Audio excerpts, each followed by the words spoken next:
Hayya 'alas salah, hayya 'alas salah,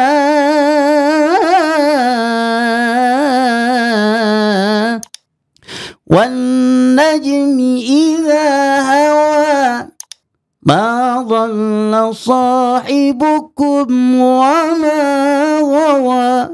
Itu setakat itu saja. Assalamualaikum warahmatullahi wabarakatuh. Alhamdulillah, salli ala Muhammad wa ala alihi wa sahbihi ajma'in. Qala Allah Ta'ala fil Qur'an al-Azim, a'udzu billahi minasyaitonir rajim. Bismillahirrahmanirrahim. Alladzina atainahumul kitaba yatlunahu haqqa tilawatihi ulaika yu'minuna bih. Sadaqallahul azim. Alhamdulillah, telah hadir bersama dengan kita Al-Mukarram Ustazuna Al-Doktor Wan Hilmi.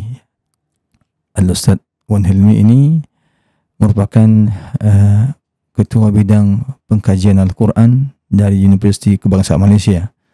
Dan beliau sekarang sedang bertamu di kita di Aceh, membawa rombongan Musabaqah Tilawatul Quran dari UKM, ya. Dan kita berdialog dengan beliau sore ini tentang seputar Al-Quran. Ustaz, apa kabar Ustaz? Saya alhamdulillah. Begini Ustaz, banyak di antara masyarakat kita kaum muslimin ini yang sekarang gemar belajar Al-Quran. Mulai dari kanak-kanak, remaja sampai dewasa, ya. Dan kita lihat cara belajarnya juga macam-macam. Ada yang belajar berguru dengan para ustaz, ada yang belajar dengan membaca tulisan, ya, Latin, ada yang mendengarkan dari radio atau mendengarkan dari medsos. Nah, ini Ustaz, sebenarnya bagaimana tuntunan yang diajarkan Rasulullah dalam belajar Al-Quran, Ustaz? Okey. Bismillahirrahmanirrahim. Assalamualaikum warahmatullahi wabarakatuh. Terima kasih kepada sahabat saya Ustaz Abdul Rahman kerana sudi mengundang saya di sini untuk kita membincangkan tentang bagaimana cara kaedah sebenar yang dianjurkan oleh Nabi sallallahu alaihi wasallam, terutamanya berkaitan dengan kaedah pembelajaran Al-Quran Karim. Jadi pada hari ini kita melihat pelbagai kaedah ataupun cara yang telah dilaksanakan ataupun dibuat oleh masyarakat kita pada hari ini, dan kita melihat kaedah-kaedah tersebut tidak ada lain melainkan bertujuan untuk mencapai ataupun memperolehi ilmu yang berkaitan dengan Al-Quranul Karim. Jadi kita melihat banyak kaedah yang dilaksanakan oleh komuniti atau masyarakat kita pada hari ini. Antaranya ialah melihat kepada YouTube ataupun belajar melalui video ataupun belajar melalui tulisan dan sebagainya. Tetapi di sana apa yang lebih utama atau apa yang lebih penting adalah kita melihat Rasulullah sallallahu alaihi wasallam itu dia belajar direct talaqi dengan Jibril alaihissalam. Jadi setiap tahun Jibril alaihissalam turun bertemu dengan Nabi sallallahu alaihi wasallam untuk Nabi membaca di hadapan Jibril alaihissalam secara bertalaqi. Oleh kerana sebab itulah maka kita melihat konsep talaqi itu asal dia daripada talaqah. Talaqah ya talaqi mulaqah. Mulaqah ni makna bertemu. Jadi maknanya Nabi SAW bertemu dengan Jibril AS. Jadi maknanya Nabi bertemu dengan Jibril AS. Kalau bukan bertemu dengan Nabi SAW itu tidak dipanggil sebagai talaqi. Mungkin dekat lagi Ustaz. Okey, jadi kalau tidak bertemu itu belum dinamakan sebagai talaqi. Dan musyafahah pula itu, musyafahah itu adalah melihat bagaimana Jibril alaihissalam dan Nabi SAW membaca. Contoh misalnya kata, Ustaz sekarang ni sedang membaca di hadapan saya. Jadi saya boleh melihat macam mana pergerakan lisan ataupun mulut yang telah Ustaz sebutkan tadi. Jadi ulama-ulama itu dahulu telah lebih kurang dalam 1004 tahun yang lampau, yang dulu telah melaksanakan, telah mempraktikkan kaedah ini zaman berzaman, sehingga munculnya di kalangan para ulama yang begitu alim dalam bidang ataupun dalam masalah pembelajaran Al-Quran Karim, seperti Imam Asy-Syatibi, Al-Imam Al-Jazari dan ramai lagi. Jadi bisa saja kita belajar melalui kaedah YouTube, tapi mestilah yang final mesti kita bertemu dengan guru. Yes. Karena di situ pertama sekali bukan saja ilmu yang kita nak dapatkan, tapi kita nak dapatkan barakah itu. Saya masa di Kairo dulu saya ingat saya belajar dulu, saya menjadi tukang untuk pegang beg Syekh. Oh. Pegang tas. Pegang beg. Pegang tas. Itu saya pegang, saya bantu Syekh Dr. Naina, saya bantu pegang mikrofon. Dr. Naina. Ahmad Naina. Saya bawa Syekh minta saya bawa pegang sampai di tempat dia. Kat situ kita letak, kemudian kita bantu dia untuk pasang mic. Ustaz belajar Al-Quran di Al-Azhar, Ustaz, di Kairo. Berapa lama, Ustaz? Saya punya degree saya 6 tahun, daripada tahun 2000 sampai 2006. Kemudian saya sambung peringkat pengajian master sampai PhD daripada tahun 2010 sampai 2020. Jadi sepanjang 20 tahun saya berulang-alik ke Mesir. Masya Allah. Ustaz berjumpa dengan Masyayikh di Mesir, Ustaz? Alhamdulillah. Kebanyakan syekh-syekh di sana saya sempat bertemu dan saya sempat bertalaki. Ya, Ustaz. Alhamdulillah. Sekarang Ustaz kita lihat ya, masyarakat itu belajar ilmu tajwid, belajar makharajul huruf, sifatul huruf. Itu kadang dia dengar saja dari orang, dia praktikkan. Tapi dia tak tahu bagaimana teorinya. Bagaimana sebenarnya asal-usul daripada pengucapan itu. Itu bagaimana, Ustaz? Yang pertama mesti ada guru yang pertama. Kerana guru yang akan memperbaiki ataupun memperbetulkan keadaan kita. Yang kedua, kita belajar mesti kita mengetahui asas dia. Mesti mengetahui siapakah penyusun kitab tajwid itu, atau siapakah pengarang kitab tajwid. Seperti contoh Syekh Al-Imam Al-Jamzuri rahimahullah ta'ala. Orang nak belajar tajwid mesti dia tahu, siapa yang menyusun atau mengarang kitab tajwid. Syekh Jamzuri dalam kitab apa? Kitab Matan Tuhfatul Alfaz. Apa matannya? Begitu. Walinun intas kualitarwi arba'u akamin fakultawi fal awal izal qabla ahlubi ilhaqis itu ritibal fata'rifi. Kemudian selepas daripada itu, kita perlu menambah lagi maklumat ataupun informasi dengan kita merujuk kepada kitab-kitab yang besar lah. Jadi matan tajwid itu merupakan matan yang asas.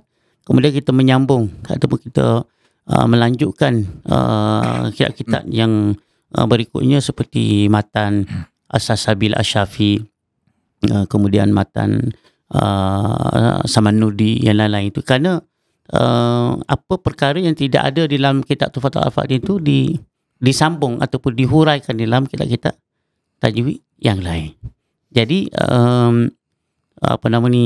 bagi komuniti, bagi orang awam lah kita kata, bagi orang awam ataupun komuniti masyarakat yang paling asasnya, pertama sekali mesti mencari guru. Guru itu menjadi sohbah, menjadi pendamping kita yang pertama. Kemudian kita bertemu dengan syekh, bertemu dengan guru, kemudian kita cuba menghafal mata-mata tersebut dan cuba minta kepada syekh itu menghuraikan. Contoh seperti saya ke negara Maldives 3 minggu 4 minggu yang lepas. Jadi ada pertanyaan di sana, ada pertanyaan daripada kumpulan-kumpulan di sana tentang masalah tawassut pada huruf mim. Jadi kebanyakan mereka yang belajar di sana tu dia tidak memahami dengan betul bagaimana pengucapan atau bagaimana penyebutan tentang huruf mim. Jadi mereka membaca dengan begini, ghairil maghdubi alaihim waladdallin. Siratal ladzina an'amta 'alaihim. Dia membaca itu. Dia menganggap tawassul itu seperti memanjangkan huruf min itu. Memanjangkan huruf. Sedangkan dalam matan menyebut wahzar ladawa min wafa'in an takhtafi liqurbiha wa litarifi. Berhati-hati apabila bertemu dengan huruf mim dan juga huruf waw dan fa. Berhati-hati. Jadi di situ kita melihat bahwa salah memahami makna tawassul itu. Jadi saya sebutkan tawassul ni apa makna pertengahan? Tawassul ni pertengahan, maknanya pertengahan. Jadi jangan kita terlalu ikhtilas menyebut dan huruf min, dan juga jangan kita terlalu qalqalahkan huruf min. Contohnya kita sebut siratal ladzina an'amta 'alaihim ghairil maghdubi 'alaihim waladdallin. Terlalu ikhtilas. Jadi kita belum lagi menyempurnakan mim, belum lagi, kita tak lengkap, tak komplit lah menyempurnakan huruf mim. Jadi itu timbul masalah pada sifat huruf mim tu. Kemudian kita terlalu berhati-hati dalam menyebut huruf mim.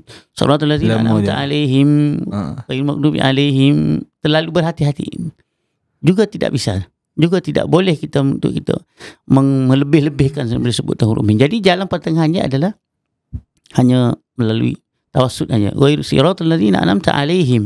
Sudah. Ghairu maghdubi 'alaihim waladdallin. Amin. Jangan siratal ladzina an'amta 'alaihim ghairu maghdubi 'alaihim. Macam kita bagi salam. Assalamualaikum warahmatullahi. Assalamualaikum. Itu saktah. Itu. Sedikit. Ya Ustaz, menarik ini Ustaz. Kemudian Ustaz, ini sekarang banyak orang yang gemar membaca taranum, itu lagu Al-Quran. Kemudian kita lihat bahkan sebagian orang suka untuk meniru Ustaz. Kadang dia baca mat ihwat dengan berlebih. Sa'ira. Gitu Ustaz ya.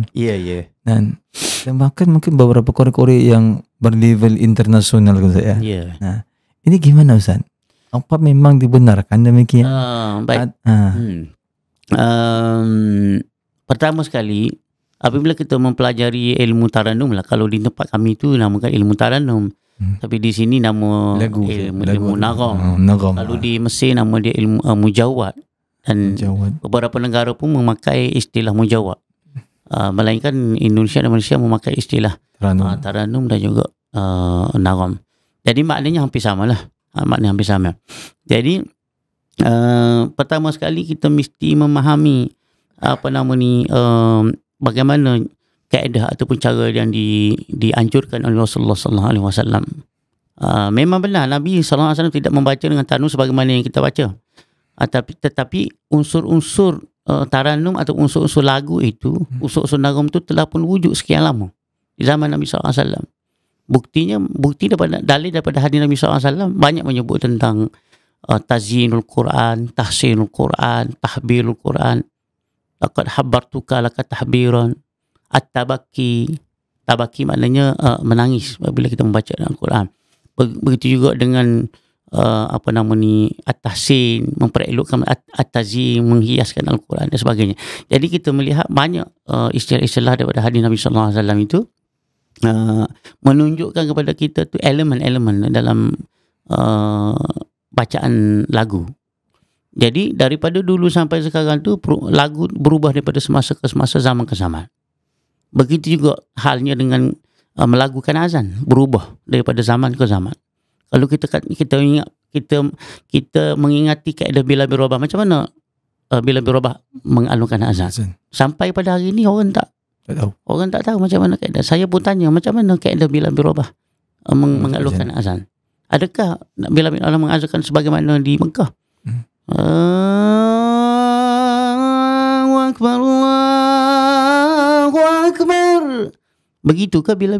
Sedangkan dalam hadis Nabi sallallahu alaihi wasallam kata, inna azan bila sahlan wa samhan. Sesungguhnya bila azan bila itu mudah saja, mudah. Wa illa fala tu'azin. Kalau tidak jangan kamu azan. Bagaimana kita memahami konsep mudah itu? Mana bacaannya mudah? Adakah begini maksudnya mudah? Hayya 'alas salat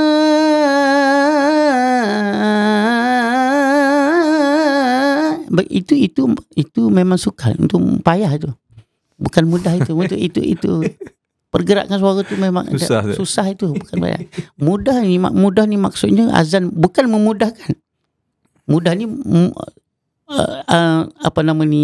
suara itu keluar dengan ringan saja, simple, mudah, dan tidak banyak lagu-lagu irama nada yang kita praktikan. Jadi kalau mudahnya begini, kalau dalam konteks ilmu taranum ni, Allahu Akbar, Allahu Akbar, itu mudah. Hayya 'alas salat, hayya 'alas salat,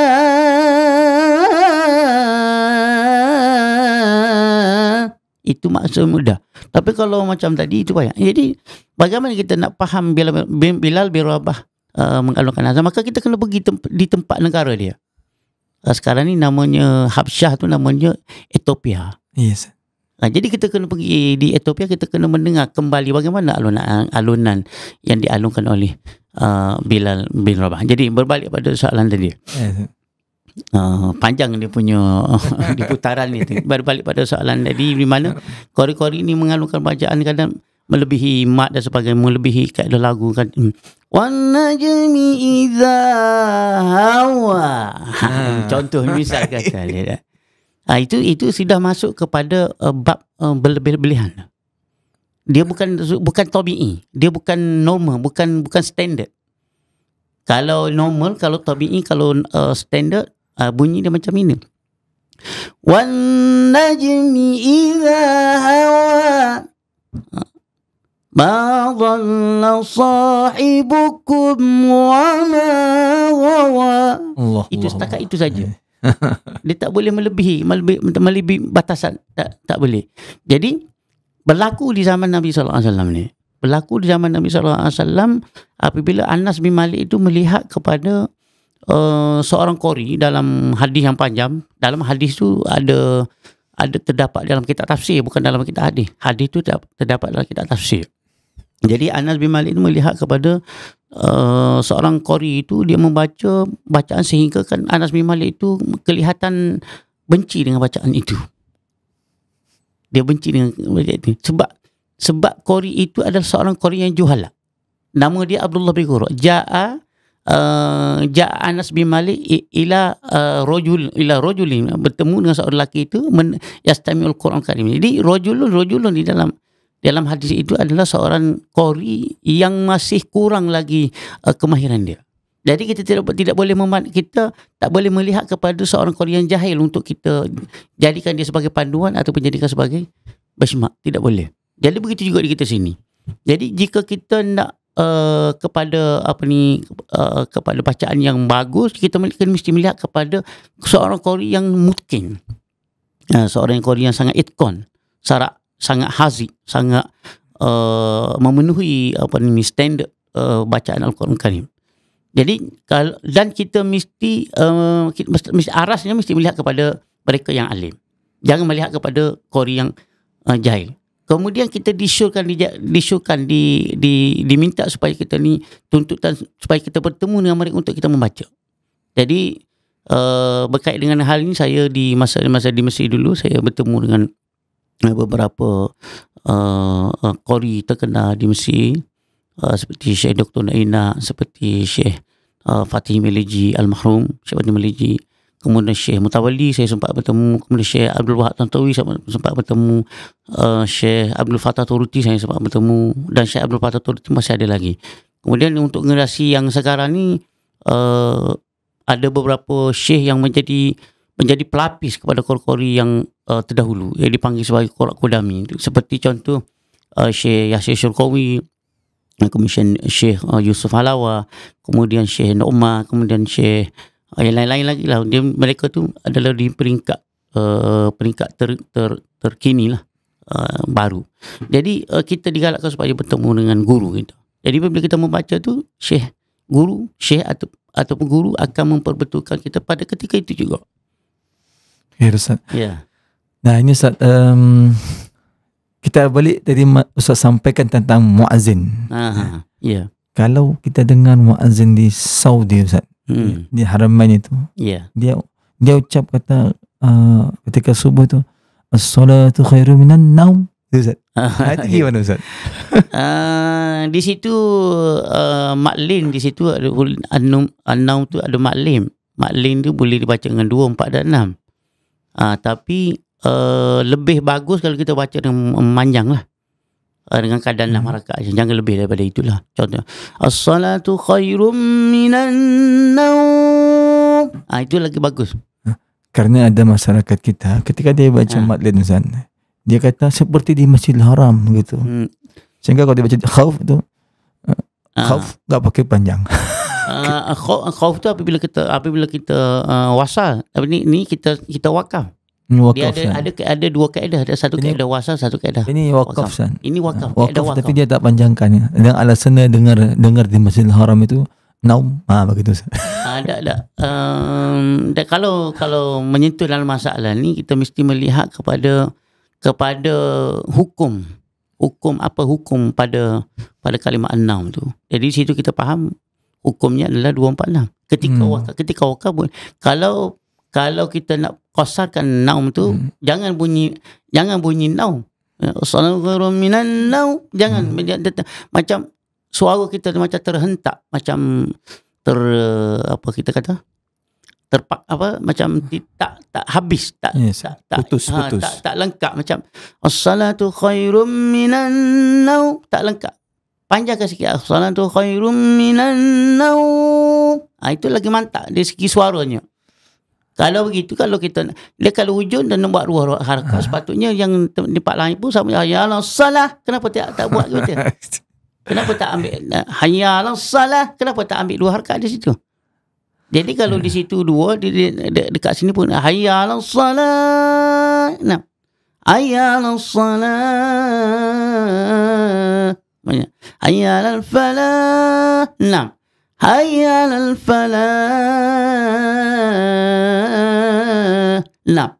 Salatu khairum minan naum. Nah. As-salatu khairum minan naum. Nah. Dan kalau 2, kalau 4, kalau 6, itu kaedah dia. Kemudian Ustaz, bagaimana kalau orang yang membaca qasidah atau salawat? Apakah dia ikut ketentuan tajwid apa tidak? Misal nih di Aceh Ustaz. Sudah lazim ba'da solat sebagian masjid-masjid di kampung-kampung tu baca salawat begini Ustaz.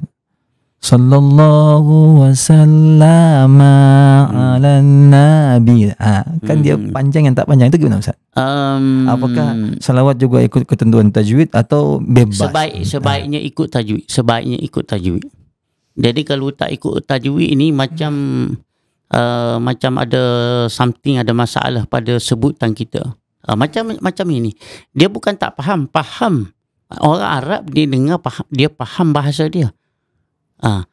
Tapi faham tu agak sedikit ralat, agak sedikit berbeza. Contoh, awak dah makan belum? Faham kan? Tapi kalau silap dia punya intonasi, nada ataupun sebutan di atas kalimah huruf tu, awak dah makan belum? Faham? Kita faham, orang Melayu faham. Tapi orang yang selain daripada kita tak faham. Awak dah makan belum? Faham? Awak dah makan belum? Jadi macam mana? Cuba lantunkan. Ya, sebabnya nabar tu potongan ayat sepatutnya berada pada kalimah, pada huruf, pada yang tepat, pada huruf yang tepat. Betul. Awak dah makan belum? Itu awak dah makan belum, bukan awak dah makan belum. Bukan itu. Ini Ustaz berkaitan dengan tinggi rendah nada. Ya. Saat kita baca Al-Quran Taranum tu. Ya. Misal Ustaz, apakah dia harus habis satu kalimat baru berganti tinggi rendah lagunya? Tinggi rendah lagu. Atau kita boleh kapan misal Ustaz ya? Fabi ayyi ala gitu Ustaz. Atau fabi ayyi ala rabb. Iya. Atau gimana Ustaz? Jadi dalam kes ni, ini pertama sekali sebagai seorang qari itu dia mesti memahami bahasa Arab. Dia mesti memahami al-kalimatul mamburah tu, maknanya kaedah penekanan suara kita terhadap huruf. Kalau silap ini dibincangkan dalam kitab-kitab lughah ni. Dia bicara kita lughah. Kemudian cuba dikaitkan dengan konteks pembacaan Al-Quran sekarang secara berlagu kan. Jadi dalam konteks kaedah bacaan berlaku ni memang sangat banyak berlaku kejadian-kejadian yang seumpama ini. Jadi maknanya sebutan di atas huruf-huruf dan juga kalimah-kalimah Al-Quraniyah itu memberi. Jadi macam soalan yang diajukan tadi, ditanya kepada saya tadi, fabi ayyi pertama sekali kita kena memahami ini fabi ayyi ala rabbika memberikan makna apa. Fabi ayyi, sebab di situ apabila berbeza nada itu, maka berbeza dia panggil maqtu' musul. Saya dulu semasa saya selalu sebutkan pengajar saya di Mesir kan. Semasa menyebut wallazi khalaqakum min nafsin wahidah. Saya baca wallazi khalaqakum, saya tak bagi. Wallazi khalaqakum, itu pun saya tak bagi dah. Pasal apa dia kata bukan khalaqakum ni. Khalaqakum ini. Wallazi khalaqakum macam bukan wallazi khalaqakum, bukan. Itu aja sedikit saja. Tapi ada di kalangan syekh-syekh seperti contoh Syekh Mahmud Khalil Husari kan. Dia ada buat macam perbezaan nada tu. Itu sebabnya itu sebab dia nak memisahkan di antara ayat. Contohnya amma kan. Dalam Al-Quran tu ada ma dipanggil sebagai berpisah. Dipanggil sebagai mafsul. Ma berpisah. Satu lagi dipanggil bersambung. Ejaannya ain nun ain mim alif. Ada lagi ain nun kemudian mim alif. Itu berbeza, menunjukkan di perbezaan segi nada tu. Bukan sahaja tulisan, tapi berbeza menadakan amma tu. Begitu juga Allah. Ada kadang ditulis dengan alif lam alif Allah. Ada kadang ditulis dengan alif nun lam alif. Itu sama Allah sama. Di situ dia nak sebutkan tentang potongan ayat itu, potongan ayat mafsul dengan mafsul dengan mausul. Jadi seolah-olah di situ macam seolah ada sakta. Di situ macam seolah ada sakta. Contohnya macam kita kata fil ardi macam mana? Fil ardi macam mana pula kedudukan dia? Jadi sakta. Jadi ini bukan dalam isu ini bukan dalam masalah sakta, tapi isu ni dalam masalah dalam bab tajwid dimasukkan satu tajuk ataupun satu topik yang namanya mafsul dengan maktub kat situ. Atau untuk memisahkan di antara bagaimana nada. Jadi cara sebutan yang betul kalau kita membaca Al-Quran begini. Kalau boleh saya sebutkan. Memang agak unik. Contoh saya sebut, Inna Allah astafa Adam wa Nuhan, macam tu, Adam wa Nuhan wa ala Ibrahim wa ala Imran ala alamin. Ada intonasi, ada nada dia. Zurriyatan ba'duha min ba'd wallahu samiun alim. Begitu kaedah dia. Dia tak boleh kita membaca innallaha astafa Adam wa Nuhan. Tak boleh. Dia macam innallaha astafa Adam wa Nuhan wa ala Ibrahim wa ala Imran ala alamin. Begitu. Zurriyatan ba'duha min ba'd wallahu samiun alim. إذ قالت امرأة عمران رب إني نذرت لك ما في بطني محررا. Jadi kalau kita nak angkat suara boleh, bukan tak boleh, tapi min haisul adab tu tak sesuai. Boleh, saya akan ajarkan bagaimana. إذ قالت امرأة عمران رب إني نذرت لك ما في بطني محررا فتقبل مني إنك أنت السميع العليم. فتقبلها ربها بقبول حسن وأنبتها نباتا حسنا. Kalau nak angkatnya begitu. وأنبتها نباتا حسنا وكفلها زكريا كلما دخل عليها زكريا المحراب وجد عندها رزقا.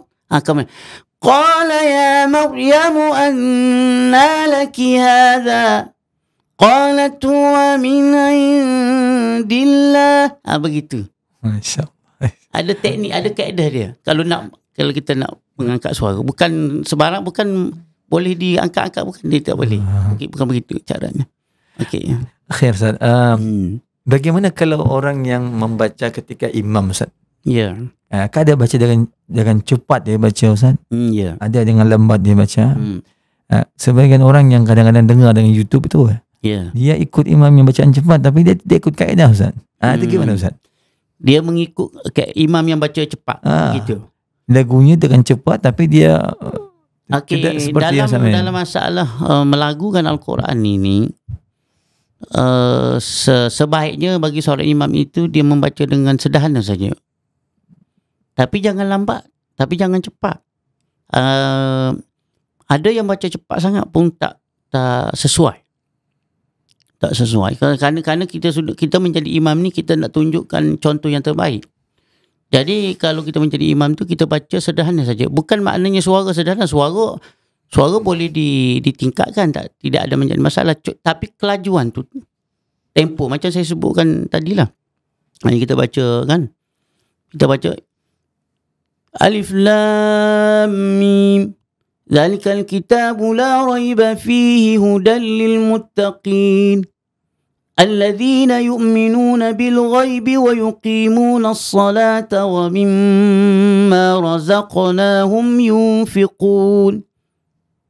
Sekadar itu saja. Dia tak boleh terlalu cepat, terlalu lambat tak boleh. الذين يقيمون lambat tak boleh. Kita kena ambil jalan pertengahan. Ini panduan bagi imam lah, panduan bagi imam. Kemudian kalau bagi makmum dia ikut imam yang sederhana. Jangan terlalu cepat, jangan terlalu lambat. Nanti kalau lambat nanti selesai sembahyang lambat tu Ustaz. Nak boleh siap 2 rakaat tu rasanya. Kalau macam saya seorang musafir kan. Ikut imam dekat di airport kan. Dia sudahlah baca tu ayat tu panjang Ustaz. Al-Baqarah. Surah sajadah habis satu sajadah sebab malam Jumaat kan ya. Lepas tu kita nak berangkat tu nak segera. Lepas tu bacaan Alhamdulillahi Rabbil Alamin Ar-Rahmanir. Lambat Ustaz. Jadi kita ambil jalan yang sederhana. Alhamdulillahi Rabbil Alamin Ar-Rahmanir Rahim Maliki Yaumiddin Iyyaka na'budu wa iyyaka nasta'in. Jadi seolah-olah di situ ada gambaran semangat Ustaz. Ada gambaran ataupun ada elemen semangat. Letakkan benchmarknya di situ. Letakkan benchmarknya mengatakan bahawa mesti ada semangat di membaca Al-Quran. Ghairil maghdubi Allahu Akbar Ghairil maghdubi alaihim waladdallin. Mana ada semangat. Tapi Ghairil maghdubi dia lambat Ustaz. Lambat. Terakhir Ustaz. Ya. Sebahagian orang ketika dia lafazkan bacaan Al-Quran, kadang-kadang dia menggerak-gerakkan mulut. Biar fasih seperti Arabi gitu. Itu gimana Ustaz?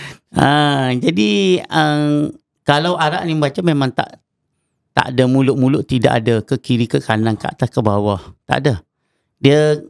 Mulut dia simple saja. Macam kita bercakap. Hal anta takul? Hal anta takul? Hal anta takul? Tak boleh. Tak boleh. Ila ain, macam kita bercakap ini. Ila ain tadhhabu. Ila ain, itu kan bahasa Arab. Ila ain tadhhabu. Jadi tak boleh. Ila ain tak boleh. Jadi kalau kita refer pada bacaan Al-Quran tak boleh juga. Alhamdulillah tak boleh. Dia kena tabi'in saja. Sampai kena gitu ya. Tak boleh. Dan dari segi sebutan huruf Arabiah pun tak tepat. Kerana patah ni maknanya buka. Tapi bukaan tu bukan bukaan terlalu bukaan. Contohnya macam ni. Ar-Rahmanir-Rahim, tak boleh. Sebab kita kasrah kita terlalu lebih-lebih. Kemudian kalau kita baca baris patah. Contohnya Musa. Qala Musa. Dia tak boleh. Qala Musa liqaumi, tak boleh. Macam kita bercakap lah, hal anta taqulu, tak boleh. Ila aina tak boleh. Jadi sederhana saja. Ambil jalan yang pertengahan, ambil jalan yang sederhana. Kita baca standard saja. Dzalikal kitabul la raiba fihi hudal. Jadi mulut tu tak boleh. Itu diingatkan kepada kita dalam kitab Ahkamul Quran tu. Dalam kita Ahkamul Quran oleh Imam Mahmud Husairi tu. Ta'wijul fami, tahqiq tatninun nunat, itu larangan tu. Masya-Allah. Menarik Ustaz, ya waktunya sudah terbatas ya. Mungkin terakhir Ustaz, apa pesan-pesan Ustaz ya untuk para. Jadi pesan saya kepada diri saya sendirilah, kepada kawan-kawan, rakan-rakan yang di luar sana, di Malaysia juga, di Indonesia, di mana-mana, supaya kita belajar Al-Quran ni mengikut apa yang telah dipandukan oleh para ulama. Jadi pembelajaran ulama tu sudah bertahan begitu lama dah. 1004 tahun lepas kan. Kaedah yang ulama tinggal kepada kita itu memang sudah gagah, sudah strong, sudah cukup hebat untuk kita mendalami ilmu Al-Quran Karim. Jadi kalau ada kaedah-kaedah yang lain itu boleh kita tambah saja. Itu hanya kita boleh tambah saja. Contoh macam kita makan saja, makan. Kita makan yang basic saja, yang makan yang untuk kenyang perut. Tetapi kalau yang untuk kita menyedap-nyedapkan, untuk menambah-nambah, itu tambahan dia panggil. Itu bukan tujuan sebenarnya. Jadi dalam masalah Al-Quran itu, dia tujuan sebenarnya kita mempelajari apa yang telah dipandu, ditinggalkan oleh para ulama. Dan kita semasa kita belajar Al-Quran itu, kita mesti bertemu dengan guru. Guru ni sebagai pembimbing kita, mursyid, kan, dalam kata-kata Imam Syafi'i itu kan, Al-Ustaz Irsyadi, mursyid, guru ni asal pembimbing. Saya belajar Ustaz daripada umur 8 tahun bersama dengan guru. 8 tahun pada ketika tu tak ada lagi budak yang nama budak, kecuali saya seorang saja. Pergi lepas pada insya Ustaz, masa tu tak ada lesen motor lagi. Tak ada lesen motor. Pergi dengan tak ada lesen motor. 15 minit daripada rumah. Pergi tu Ustaz, duduk dekat tangga tapi belum baca. Ustaz pergi belajar, duduk sampai tangga je? Dekat tangga. Ada ramai lah maksudnya kawan-kawan, tapi yang usia dewasa. Saya seorang budak masa itu. Setiap malam saya pergi, saya duduk dekat tangga tu, tapi saya tak baca lagi. Dengar je saya. Sebab guru tak benar baca. Jam 12, jam 1 baru dibenarkan baca. Itu jadi saya belajar tu sampai saya ke Al-Azhar. Begitu juga diuji oleh para guru, diuji pada syekh. Jadi saya pun menganggap masa perkara itu sunnatullah. Sebab apa? Sebab saya sebutkan tadi, bukan saja ilmu yang kita nak dapatkan, nak perolehi, tetapi adalah barakah daripada guru. Jadi saya cadangkan, saya syorkan kepada kawan-kawan, rakan-rakan semua supaya mempelajari Al-Quran tu daripada awal usia sampai akhirnya, jangan berhenti. Sebab ilmu ni kan sentiasa bertambah dan juga kena memilih guru yang betul Ustaz. Kalau silap guru bahaya. Macam tadi lah, kalau guru sebut begini, kita akan ikut guru sebab kita belajar dengan guru. Jadi pemilihan guru, saya memilih guru Ustaz. Masa di Mesir saya pilih. Saya pergi, saya pun tengok, ini okey. Saya pergi ini, saya tengok ini okey. Ini saya pergi, saya ini tengok. Tapi kalau yang baca-baca yang jenis-jenis macam tu, saya tak ikut. Gitu. Okey, itu saja Ustaz perkongsian pada hari ini. Alhamdulillah. Ya, jazakumullah Ustaz atas kehadirannya di studio Masjid Oman Al-Makmur ini ya. Mudah-mudahan sharing ilmu yang Ustaz berikan mendapatkan keberkahan. Amin. Dan ganjaran pada Allah SWT. Dan kita berharap dengan Al-Quran kita berkumpul di jannah ya Allah. InsyaAllah. Allahumma amin insyaAllah. Baik, kita akhirkan Ustaz. Subhanakallah bihamdika asyhadu an la ilaha illa anta astaghfiruka wa atubu ilaik. Assalamualaikum warahmatullahi wabarakatuh. Assalamualaikum warahmatullahi wabarakatuh.